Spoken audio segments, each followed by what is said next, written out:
Washington today. There is Washington late tonight. A lot to get to, including what the future of the Pac-12 looks like without the LA schools. Let's get started here on Locked On Wildcats. You are Locked On Wildcats, your daily podcast on the Arizona Wildcats, part of the Locked On Podcast Network, your team every day.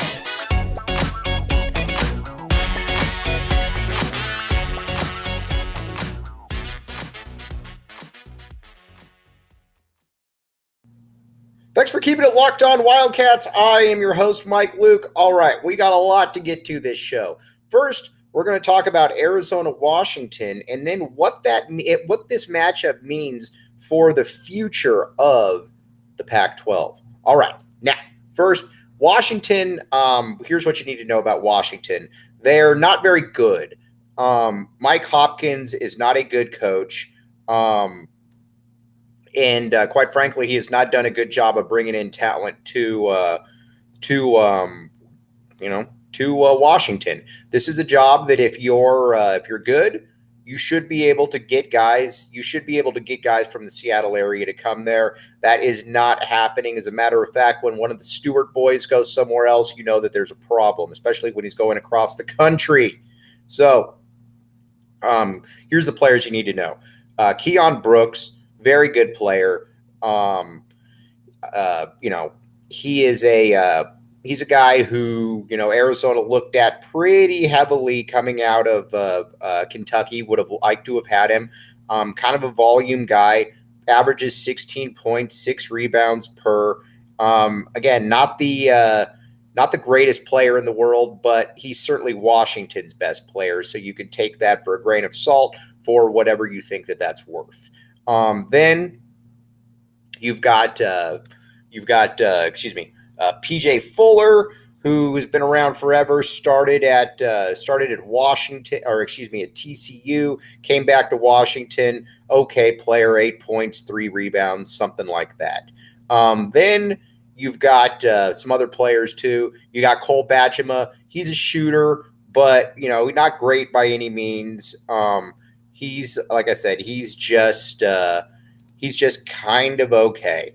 And so, those are the kind of players you're looking at. There's not really a player that you think to yourself that, all right, man, he could really be a problem. Keon Brooks is probably the only player on this roster who would actually play for the University of Arizona. Now, they did have their second best player was Frank Kepnang. You might remember Frank from his time at Oregon. We like Frank Kepnang on this show. Averaged about 9 points, 7 rebounds, a couple blocks. He was the size that Washington needed. He is out for the season, and that's going to be a loss. Arizona should really be able to do what they want to do against Washington. Washington quite frankly, isn't very good. Now, from a big man perspective, what you're looking for from Arizona, you want to see Azuolas Tubelis and Oumar Ballo continue to dominate. I mean, that's why they're here. That's why they're, doing what they're doing. Both of these guys should be on the wood and watch list, not just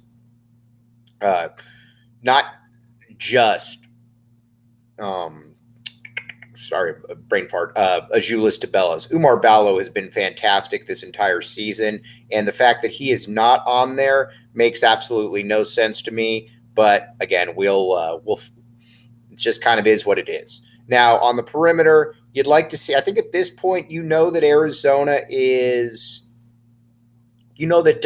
Arizona is solid, but Arizona is also not next level. Arizona doesn't have just that great.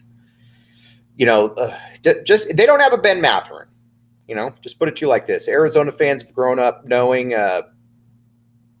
some very good players, having some really good perimeter players. That again, not that any of these guys aren't good. It's just they're not great. They're not next level. From Larson to Courtney Ramey, you name it. Just kind of some different, just not quite as good. I'll put it to you like that. So again, that's kind of where we're at with that. I'd look for Cedric Henderson, and I would look for Henry Vasar to also have some nice games here. Again, valuable role players coming in that can do a little bit of everything there for Arizona.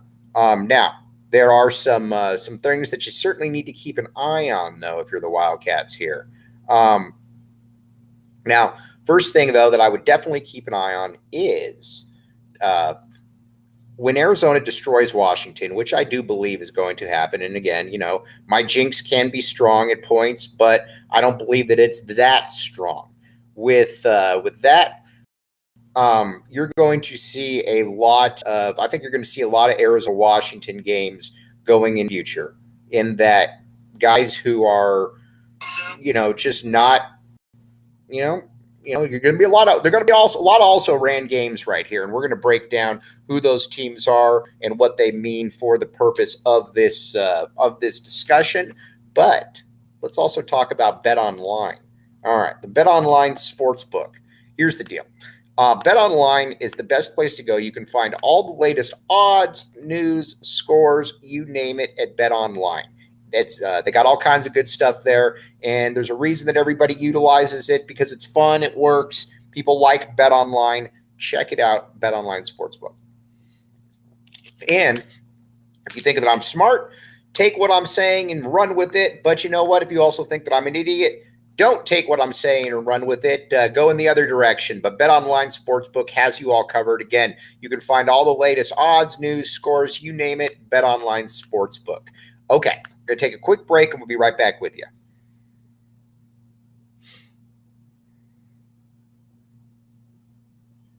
Thanks for keeping it locked on, Wildcats. I am your host, Mike Luke. All right, now let's look at this conference without the LA schools. Because again, both of them, as we know, in a year and a half are going to be in the Big Ten. And, again, not the most enjoyable thing in the world, but kind of is what it is at this stage. So looking at schools without the LA schools, without, having the big UCLA and USC in here, let's just start, I guess, in the Northwest, and let's just go down. Washington and Washington State, they both stink. Washington is probably going to be hiring a new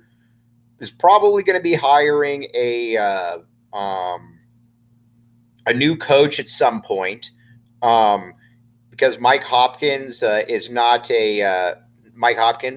done a good job there. Washington State, kind of the same thing, man. Washington State, not very good either. Neither one of those programs really matter in the big scheme of things. So then let's go downwards. Let's talk about Arizona, let's talk about the Bay Area schools. Outside of when Mike Montgomery was there, it didn't really, Stanford has never really mattered. They've tried a bunch of different coaches, and quite frankly, none of it has worked.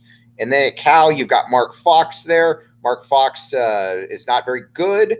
And so those are two schools also that don't really matter in the grand scheme of things.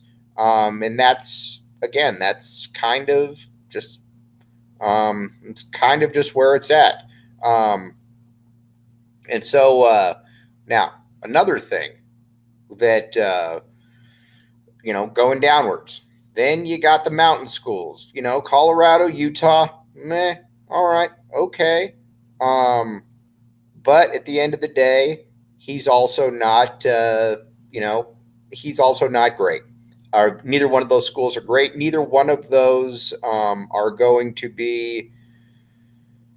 Neither one of those players are going to be really, or neither one of those teams are really going to be that good.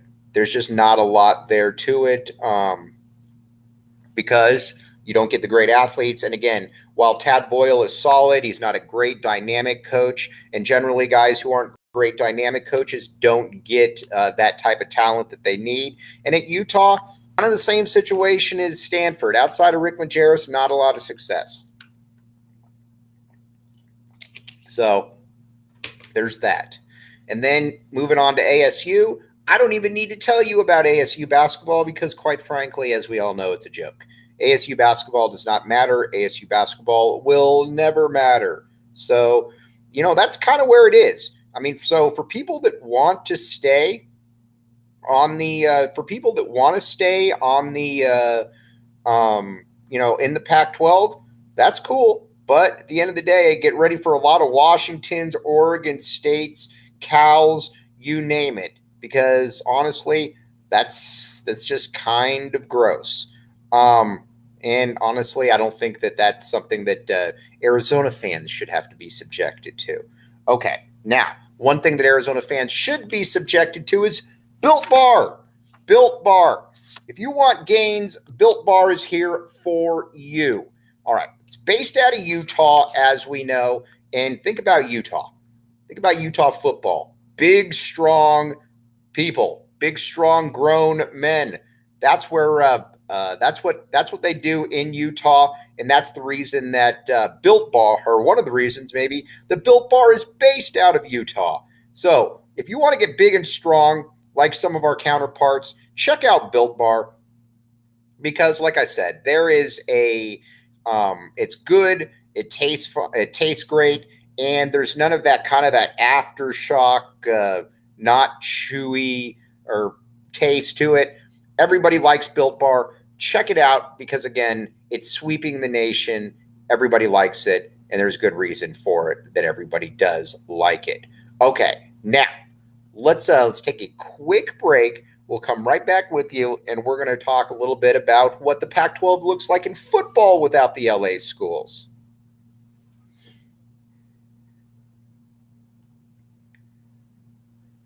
Thanks for keeping it locked on Wildcats. I am your host, Mike Luke. All right, now let's talk about what it means for Arizona. Let's talk about what it means for Arizona football in a conference where you don't have the LA schools. Well, again, it's less than ideal. I'm just hinting to you right there on that one. But first, USC, obviously, people can say that the conference is better without USC. They're wrong, because, again, SC is still the marquee carrier. SC is certainly the one that basically runs things. And you could say, oh, well, they lost to Tulane or whatever. Who cares? Doesn't really mean anything to me that they lost to Tulane. USC under Lincoln Riley is still going to be a top 10 program.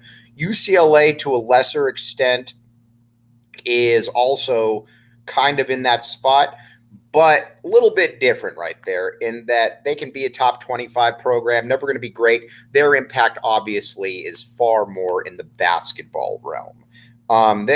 But again, it's certainly better in football than it is looking at the possibility of basketball. That's for sure. Because again, Utah is solid, Oregon is solid, Washington is solid. So those are three teams right there that I guess are going to kind of have to carry the conference. Then Arizona, kind of on their way up right there, along with ASU, which I hope isn't good, but I have a feeling that Kenny Dillingham is going to be fairly good for them. Obviously, at Colorado, you got prime country now, so that's going to be fascinating. Stanford's got a long rebuild ahead of it, as does Cal, which is just going to always be just kind of there. But the conference, like I said, is less than ideal without those ones. So, certainly take that for one for what it's worth.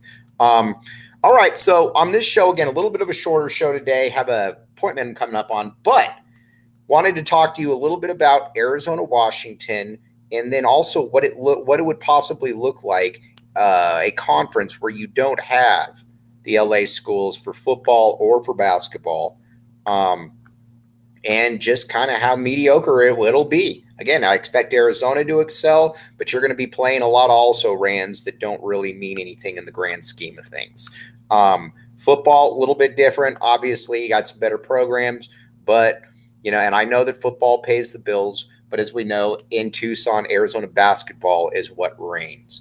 But as always, everybody out there, you have a great rest of your Thursday. I will be back with you tomorrow, breaking down everything Arizona, Washington. Full show tomorrow. But as always, appreciate you all out there. Back the A. We will be back with you tomorrow. You have been listening to Locked On Wildcats podcast.